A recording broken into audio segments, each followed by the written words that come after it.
Hello everyone, welcome back to my channel study only science. आज का हमारा topic एक नया टॉपिक है, यानी कि इसमें जो है ये साइंस का ही टॉपिक है, क्योंकि कृषि भी एक एग्रीकल्चर जो सब्जेक्ट है वो भी साइंस के अंतर्गत ही आता है। तो भारत में कृषि पद्धतियाँ जो हैं कहाँ से आई हैं, तो इन इसके संबंध में हम आपको आज के एमसीक्यूज कराएंगे। और ये इन वन शॉट क्लास है, मतलब डायरेक्ट आंसर देंगे। ठीक है, 56 क्लासेस हो चुकी हैं इसको मिला के। और ये सभी टेट एग्जाम्स के लिए, चाहे वो स्टेट वाला हो चाहे वो सेंट्रल गवर्नमेंट का हो, तो सभी टेट एग्जाम्स के लिए और अन्य जो एसएससी जैसी एग्जाम्स होते हैं इन सब के लिए बहुत ही हेल्पफुल होने वाली है। तो चलिए वीडियो को अंत तक आप ज़रूर देखिएगा। पहला प्रश्न हम आपके सामने पेश करने वाले हैं, तो उसका आंसर आप खुद से देने की कोशिश कीजिएगा, क्योंकि आज का हो सकता है आज का टॉपिक आप लोगों के समझ में आए भी और नहीं भी, क्योंकि इसके बारे में डिटेल में कब कहीं पे भी मुझे कुछ भी ऐसा नहीं मिला है, पर फिर भी मैंने कोशिश की है कि इस टॉपिक का मैं कुछ, तो इसका हम पहले से स्टार्ट करते हैं। पहला प्रश्न, ठीक है। अगर आपने वीडियो को शेयर नहीं किया है तो शेयर कर दीजिए ताकि अन्य लोगों को भी हेल्प हो सके। चलिए, पहला प्रश्न का आंसर दीजिए। एक्वापोनिक्स संयोजन है, जो एक्वापोनिक्स संयोजन है इसका नाम शायद आप लोगों ने सुना होगा या नहीं सुना होगा, तो इसके बारे में थोड़ा सा आपको डिटेल में बता देते हैं कि एक्वापोनिक्स संयोजन क्या कहलाता है।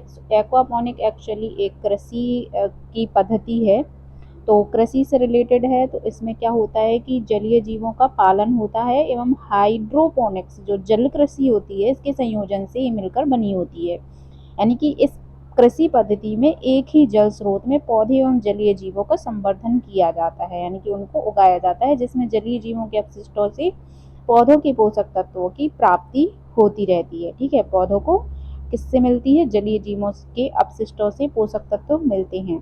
ठीक है, तो इस पद्धति को हम कहते हैं एक्वापोनिक्स पद्धति। तो चलिए, इसका आंसर क्या हो जाएगा? इसका राइट आंसर आपको बताना है, तो इसका सही आंसर ऑप्शन नंबर बी होगा, हाइड्रोपोनिक्स व एक्वा कल्चर का। ठीक है, हाइड्रोपोनिक्स भी बता दिया है जो जल कृषि होती है। अगला प्रश्न दिया है, एक्वापोनिक्स है। एक्वापोनिक्स क्या है? जो अभी आपको डिटेल में बताया उसी से रिलेटेड इसका आंसर है, यानी कि पौधे एवं जलीय जीवों का संवर्धन। ठीक है, पौधे एवं जलीय जीवों का संवर्धन से एक्वापोनिक्स है इसका मतलब। ठीक है, अगला प्रश्न है, भारत में एक्वापोनिक्स की शुरुआत की गई, तो कहाँ से की गई थी? इसमें दिया है, तो इसका आंसर हो जाएगा गुरुग्राम से। ठीक है, गुरुग्राम में एक्वापोनिक्स की शुरुआत हुई थी। अगला प्रश्न है, निम्नलिखित में से कौन सा समुद्री शैवाल का व्यावसायिक उपयोग है? कौन सा समुद्री शैवाल का जो व्यावसायिक उपयोग है? तो इसमें से ये सभी आंसर हो जाएंगे, यानी कि जो समुद्री शैवाल का उपयोग है औषधि निर्माण में होता है, सौंदर्य प्रसाधन में होता है, ईंधन की आपूर्ति में भी होता है। अगला प्रश्न दिया है, निम्नलिखित में से कौन सा भारत में समुद्री शैवाल कृषि का केंद्र नहीं है? ठीक है, समुद्री शैवाल का केंद्र नहीं है कौन सा? तो उसका आंसर क्या हो जाएगा? बैफिन की खाड़ी, जो कि भारत में नहीं है। ठीक है, बाकी मन्नार की खाड़ी, कच्छ की खाड़ी, लक्षद्वीप, ये समुद्री शैवाल कृषि का केंद्र हैं। ठीक है, इनको भी याद रखिए, कौन है कौन नहीं है। निम्नलिखित में से कौन सा परंपरागत कृषि का केंद्र नहीं है? परंपरागत कृषि यानी कि जो पुरानी पद्धतियों से चली आ रही कृषि, तो उसे परंपरागत बोलेंगे। तो इसका जो है कृषि का परंपरागत कृषि का केंद्र नहीं है, तो इसका आंसर क्या हो जाएगा? संविदा कृषि। ठीक है, इसका राइट आंसर हो जाएगा संविदा कृषि। चलिए, अगला प्रश्न है, और यदि आपसे पूछा जाए कि परंपरागत कृषि का केंद्र है, तो इसमें अगर यहाँ पे नहीं को हटा दिया जाए, केंद्र है, तो इसका आंसर हो जाएगा जीविकोपार्जन कृषि, यानी कि जीवन यापन करने के लिए की जाने वाली कृषि। अगला प्रश्न है, निम्नलिखित में से कौन सी विशेषता विस्तृत कृषि की है? कौन सी विशेषता है जो विस्तृत कृषि की है? तो इसमें से ये सभी आंसर राइट हो जाएंगे, यानी कि ऑप्शन नंबर डी उपरोक्त सभी हो जाएगा। कृषि जोतों का बड़ा आकार, मानव श्रम में कमी, आधुनिक कृषि यंत्रों का अधिकतम प्रयोग। ठीक है, तो ये विस्तृत कृषि के उदाहरण हैं। ठीक है, तो ये उपरोक्त सभी हो जाएंगे। अगला प्रश्न है, विस्तृत कृषि के संदर्भ में निम्न में से कौन सा कथन असत्य है। तो विस्तृत कृषि के संबंध में जो कथन असत्य है वो है 8वें प्रश्न का जो है राइट आंसर, इसमें से दो ऑप्शन, ऑप्शन नंबर बी हो जाएगा। क्योंकि यह कृषि विकसित राष्ट्रों में अधिक विकसित है, ऐसा ये सही है। और ये वाला भारत में पंजाब व हरियाणा में इसका विस्तार है, मानव श्रम की तुलना में प्रति व्यक्ति उत्पादन में वृद्धि होती है, तो ये सत्य कथन है। बाकी विस्तृत कृषि के संदर्भ में इसमें पूंजीगत आवश्यकता बहुत कम है, ये गलत हो जाएगा। ठीक है, अगला प्रश्न दिया है, सब एक के लिए और एक सबके लिए की भावना पर आधारित कृषि पद्धति है। ये वेरी इंपॉर्टेंट प्रश्न है। तो इसका राइट आंसर हो जाएगा कि सहकारी कृषि। ठीक है, जो सहकारी कृषि पद्धति है वो इसका स्लोगन है कि सब एक के लिए और एक सबके लिए। अगला प्रश्न है, एक्वापॉनिक्स कृषि में प्रयुक्त नहीं होता है। तो एक्वापॉनिक्स जो कृषि है उसमें प्रयुक्त कौन सी चीज़ नहीं होती है। उर्वरक, बैक्टीरिया, नाइट्रेट या उपर्युक्त सभी। तो इसमें उर्वरकों की का यूज़ नहीं होता है। ठीक है, बाकी बैक्टीरिया, नाइट्रेट और इन सभी चीज़ों का, मतलब इन दोनों चीज़ों का और भी अन्य रासायनिक चीज़ों का यूज़ किया जाता है। अगला प्रश्न है, क्रेता की आवश्यकता गुणवत्ता एवं मानकों पर आधारित कृषि उत्पादन पद्धति है।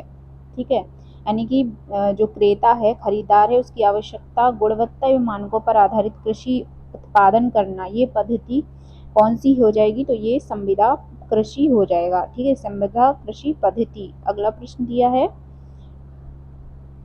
निम्न में से संविदा कृषि का भाग है।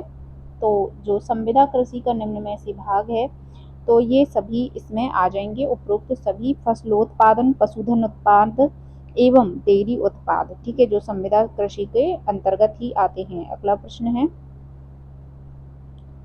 सहकारी कृषि की विशेषता नहीं है। तो इसमें सहकारी कृषि की विशेषता नहीं होगी, वो होगी कि भूमि का स्वामित्व जो है वो संगठन के पास नहीं होता है।